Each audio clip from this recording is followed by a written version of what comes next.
हम बात कर रहे थे सामाजिक विचारकों में इमाइल दुर्खीम की, और इसी कड़ी को आगे बढ़ाते हुए हम आत्महत्या के सिद्धांत की चर्चा कर रहे थे। दुर्खीम कहते हैं कि समाज में ही कुछ ऐसी शक्तियां हैं जो मनुष्य को आत्महत्या करने की प्रेरणा देती हैं। यह सामूहिक शक्ति सामाजिक जीवन की परिस्थितियों में से उत्पन्न होती है, और आत्महत्या व्यक्ति के व्याधिकीय जीवन का दुखद अध्याय है। व्याधिकीय दशाओं के लिए भी सामाजिक परिस्थितियाँ उत्तरदायी हैं। तो आज हम बात करते हैं आत्महत्या के कारणों की। दुर्खीम ने आत्महत्या के मनोवैज्ञानिक, जैविकीय, प्राकृतिक एवं सामाजिक अनेक कारणों का उल्लेख किया है, किंतु आपने मनोवैज्ञानिक और प्राकृतिक दशाओं को आत्महत्या की वास्तविक प्रेरणा नहीं माना, बल्कि वास्तविक प्रेरणा तो सामाजिक दशाओं में ही निहित होती है। इसमें हम सर्वप्रथम बात करते हैं मनोवैद्यकीय अवस्थाएं और आत्महत्या। आत्महत्या के मनोवैद्यकीय कारकों में दुर्खीम ने पागलपन, आत्मोन्माद, स्नायु दुर्बलता और मद्यपान आदि को प्रमुख माना है। दुर्खीम ने पागलपन को एक ऐसी बीमारी बताया जो किसी समाज में तुलनात्मक दृष्टि से स्थायी होती है। भिन्न भिन्न समाजों में इस रोग की मात्रा भी भिन्न भिन्न होती है। पागलपन एक सामाजिक अलगाव की स्थिति है। दुर्खीम ने इस सिद्धांत का परीक्षण करते हुए आत्महत्या को पागलपन से जनित माना है। कुछ लोग आत्महत्या को आनंद, मतिभ्रम या दीवानगी, अत्यधिक निराशा, दुख या शोक से भी जनित मानते हैं। इसी प्रकार से कुछ लोग सम्मोहन, आवेगपूर्ण अवस्था आदि को भी आत्महत्या का कारण मानते हैं। बार्ड ने आत्महत्या को एक उन्माद कहा है। उनके अनुसार आत्महत्या पागलपन या उन्माद का ही एक विशेष रूप है जो केवल एक क्रिया से ही संबंधित होता है, और शेष सभी क्रियाओं में आत्महत्या करने वाला सामान्य दिखाई देता है। उदाहरण के लिए, व्यक्ति सब प्रकार से स्वस्थ दिखाई देते हैं, लेकिन अपने सभी कार्यों में सामान्य व्यवहार करते हैं, किंतु उन्हें गाली देने या चोरी करने या मारपीट करने या शराब पीने की विशेष आनंद प्राप्ति होती है। वह बिना किसी कारण के ऐसी ही किसी एक विशिष्ट क्रिया में प्रवृत्त होने की अवांछित इच्छा करता है, तो ऐसे व्यक्ति को एक विषोन्मादी कह सकते हैं। बार्डन के मतानुसार आत्महत्या भी एक ऐसा ही विशिष्ट उन्माद है जिसमें व्यक्ति अपने आप को समाप्त करने की सोचता है। इस प्रकार एक विषोन्माद एक प्रबल संवेग है जो इतना तीव्र और गंभीर होता है कि व्यक्ति किन्हीं विशेष क्षणों में इनके अधीन होकर क्रिया कर बैठता है। और दुर्खीम इस बात को स्वीकार नहीं करते कि एक विषयोन्माद जैसा कोई रोग होता है। एक विषयोन्मादी में अत्यधिक शिथिलता एवं निराशा के भाव विद्वान होने से उसके विचारों एवं क्रिया में संतुलन समाप्त हो जाता है। यह असंतुलन उसके सारे मस्तिष्क में छाया रहता है, न कि केवल एक भाग में ही। एक पक्ष में पागलपन का विशेष प्रभाव भी तभी प्रकट होता है जब संपूर्ण मानसिक जीवन उन्माद से प्रभावित हो। अतः दुर्खीम कहते हैं कि जब जब एक विषयोन्माद नहीं होता तो आत्महत्या भी एक विषयोन्मादी नहीं हो सकती। स्नायु दोष अथवा नाड़ी दौर्बल्यता भी एक मानसिक व्याधि है। मानसिक विकृतियों की अवस्थाओं को स्नायु दोष कहा जाता है। जब स्नायु तंत्र पर गहरी चोट लगती है या कोई कठोर मानसिक पीड़ा होती है तो कष्ट का अनुभव होता है। स्नायु दोष का रोगी छोटी सी घटनाओं से उत्तेजित हो जाता है और अत्यधिक कष्ट का अनुभव करता है। इसी प्रकार सामान्य घटना से भी वह अत्यधिक आनंदित हो जाता है। इस प्रकार स्नायु दोष का रोगी अन्य लोगों की अपेक्षा सुख और दुख की घटनाओं से शीघ्र प्रभावित होता है। ऐसी अवस्था आत्महत्या में विशेष सहायक होती है, किंतु दुर्खीम ने तथ्यों के आधार पर यह सिद्ध करने का प्रयत्न किया है कि पागलपन या स्नायु दोष वास्तव में आत्महत्या के मौलिक कारण नहीं हैं। इन रोगों के प्रभाव से तो तभी आत्महत्या की जाती है जब इनके साथ कुछ विशेष सामाजिक दशाएं क्रियाशील हों दुर्खीम का यह निष्कर्ष है कि स्नायु दोष और पागलपन व्यक्ति को आत्महत्या के लिए प्रेरित करने वाली दशाएं हो सकती हैं, किंतु आत्महत्या इनका आवश्यक परिणाम नहीं है।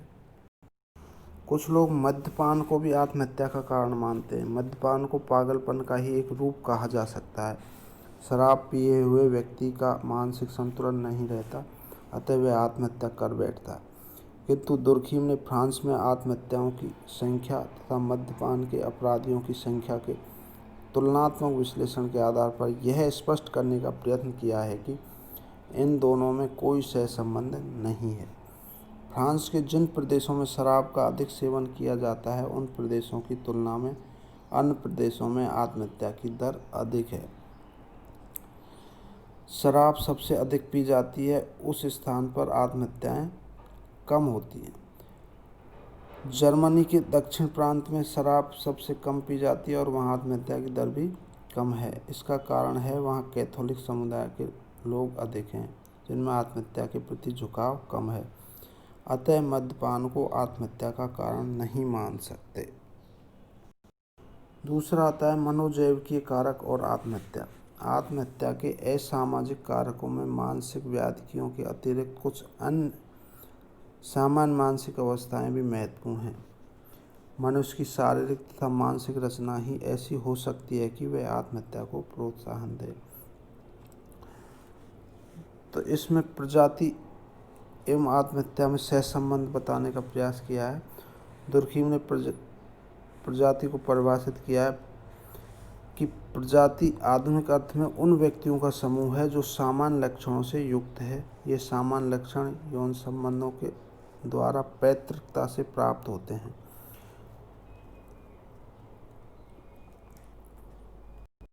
प्रजाति उन व्यक्तियों का समूह है जो एक दूसरे के समान हैं तथा प्रजाति से संबंधित ये समानताएं पैतृकता पर आधारित होती हैं। दुर्खीम कहते हैं कि प्रजाति की एक विशेषता राष्ट्रीयता के समानार्थक है। वर्तमान में प्रजाति व राष्ट्रीयता समान है। कुछ विद्वान प्रजातीय लक्षणों से आत्महत्या का कारणात्मक संबंध स्थापित करते हैं, किंतु दुर्खीम प्रजातीय और आत्महत्या के संबंध को अस्वीकार करते हैं। आपने इस सिद्धांत के विरुद्ध तर्क प्रस्तुत करते हुए कहा है कि आत्महत्या की जटिल और विशिष्ट प्रवृत्ति को प्रजाति के सामान्य लक्षणों द्वारा स्पष्ट नहीं किया जा सकता है। केल्ट प्रजाति के लोग पहले अधिक आत्महत्या करते थे, किंतु अब प्रवृत्ति कम हो गई है। इसी प्रकार भिन्न भिन्न प्रांतों में केल्ट प्रजाति के लोगों में आत्महत्या की दर भी भिन्न भिन्न है। इसका कारण दुर्खीम इनकी बाह्य परिस्थितियों में घटित परिवर्तनों, उनके सभ्यता के स्तर में अंतर तथा भौगोलिक पर्यावरण में अंतर को मानते हैं। अतः आत्महत्या तथा प्रजाति में कार्य कारण संबंध नहीं है। कुछ विद्वान मानते हैं कि आत्महत्या करने वाले बच्चे भी इसलिए आत्महत्या करते हैं क्योंकि उनके माता पिता के आत्महत्या के लक्षण वंशानुगत होते हैं, अर्थात आत्महत्या की प्रवृत्ति के लक्षण माता पिता द्वारा संतानों को भी प्राप्त होते हैं, जो समान परिस्थितियों में उन्हें भी आत्महत्या के लिए प्रेरित करते हैं।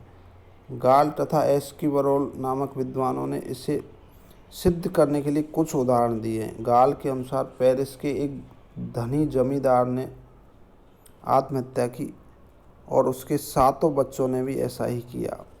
एस्किवरोल ने ऐसे व्यापारी का उल्लेख किया है जिसके 5 पुत्र थे, उनमें से 4 ने आत्महत्या की एवं 5वें ने कई बार आत्महत्या का प्रयत्न किया। लेकिन दुर्खीम कहते हैं कि आत्महत्या का गुण पैतृकता से प्राप्त नहीं होता। मानसिक या स्नायु दुर्बलता का हस्तांतरण होता है जो आत्महत्या के लिए प्रेरित कर सकता है।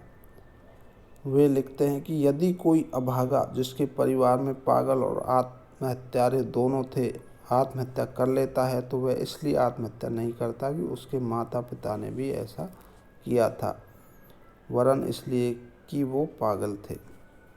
दुर्खीम कहते हैं कि आत्महत्या का एक संक्रामक घटना भी कह सकते हैं। पागलपन या स्नायु दुर्बलता का व्यक्ति अपने परिवारजनों द्वारा की गई आत्महत्या का स्मरण करके अथवा आत्महत्या की घटनाओं को देखकर स्वयं भी आत्महत्या करने के लिए प्रेरित हो सकता है। कुछ विद्वान भौगोलिक दशाओं को भी आत्महत्या का कारण मानते हैं। मॉर्सेली ने कहा है कि समशीतोष्ण जलवायु में आत्महत्याएं सर्वाधिक होती हैं, अतः यह आत्महत्या करने वालों के लिए उपयुक्त जलवायु है। किंतु दुर्खिम कहते हैं कि आत्महत्याएं तो सभी प्रकार की जलवायु में होती हैं। समशीतोष्ण जलवायु में अधिक आत्महत्या का कारण जलवायु नहीं, वरन उनमें विकसित होने वाली विशिष्ट सभ्यता और उसका वितरण है। भारत में जहाँ गर्मी अधिक पड़ती है, किसी समय आत्महत्या की दर बहुत ऊंची थी। इटली में भी उस समय आत्महत्याएं अधिक होती थी जब वहाँ रोमन साम्राज्य स्थापित हो गया था। सन 1870 तक इटली के उत्तरी भाग में, उसके बाद केंद्रीय भाग में और फिर दक्षिण भाग में आत्महत्याएं अधिक होने लगी। इस परिवर्तन का कारण जलवायु में परिवर्तन नहीं है, वरन वहाँ की सामाजिक सांस्कृतिक दशाओं में परिवर्तन है। दुर्खिम लिखते हैं कि अतः हमें लोगों में आत्महत्या की असमान प्रवृत्ति के कारण की खोज जलवायु के रहस्यात्मक प्रभाव में नहीं, बल्कि इस सभ्यता की प्रकृति एवं विभिन्न देशों में इसके वितरण की पद्धति में करनी चाहिए। दुर्खिम जलवायु एवं आत्महत्या में कारणात्मक संबंध नहीं मानते। आत्महत्या की दर का कम या अधिक होना वास्तव में सामाजिक कारणों का परिणाम है। इसी प्रकार कुछ विद्वान मौसमी तापमान को आत्महत्या का कारण मानते हैं। ऐसा माना जाता है कि एक मौसम आत्महत्या को प्रेरित करता है जिसमें आकाश अंधकारपूर्ण हो, तापमान बहुत कम हो और नमी अधिक हो। ऐसी स्थिति में आत्महत्या करने वाले को प्रकृति स्वयं दुखी एवं निराश दिखाई देती है।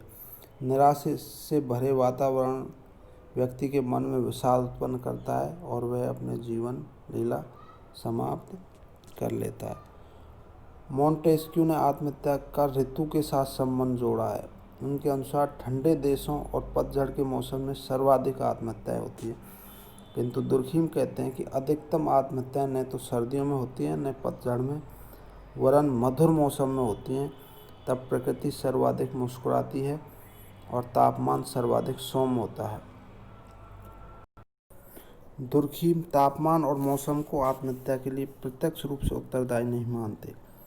उनकी मान्यता है कि ये सामाजिक क्रिया की मात्रा को प्रभावित करते हैं।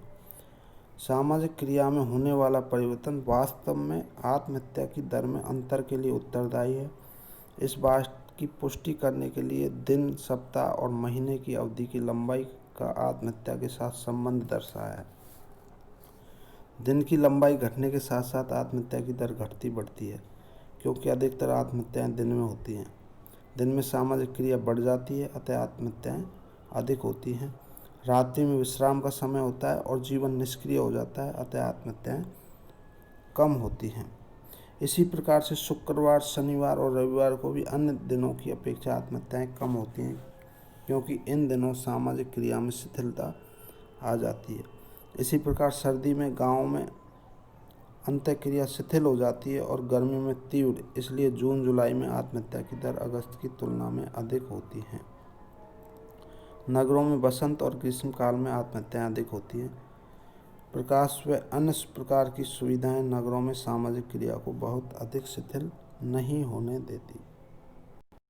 उपर्युक्त विवरण से स्पष्ट है कि आत्महत्या की दर एवं भौगोलिक कारणों का सीधा संबंध नहीं है, वरन यह सामाजिक क्रिया की तीव्रता एवं शिथिलता पर निर्भर है, जिन पर भौगोलिक दशाओं का प्रभाव पड़ता है। इस प्रकार भौगोलिक कारक का आत्महत्या से अप्रत्यक्ष या सामाजिक क्रियाओं से प्रत्यक्ष संबंध है। दुर्खिम कहते हैं कि अन्य दशाएं व्यक्ति को आत्महत्या के लिए प्रेरित कर सकती हैं, लेकिन व्याधि की दशाओं के लिए भी सामाजिक परिस्थितियां उत्तरदायी हैं। समाज ही ऐसी शक्ति है जो व्यक्ति के लिए उपयोगी एवं लाभदायक है। वही व्यक्ति को नैतिक आधार पर संयमित और अनुशासित करती है। जब समाज की शक्ति एवं नियंत्रण व्यक्ति पर शिथिल हो जाता है तो आत्महत्या की दर प्रभावित होती है। समाज एवं सामाजिक शक्तियाँ ही आत्महत्या जैसी क्रियाओं, जिन्हें अब तक व्यक्तिगत क्रिया समझा जाता रहा है, के लिए उत्तरदायी होती हैं।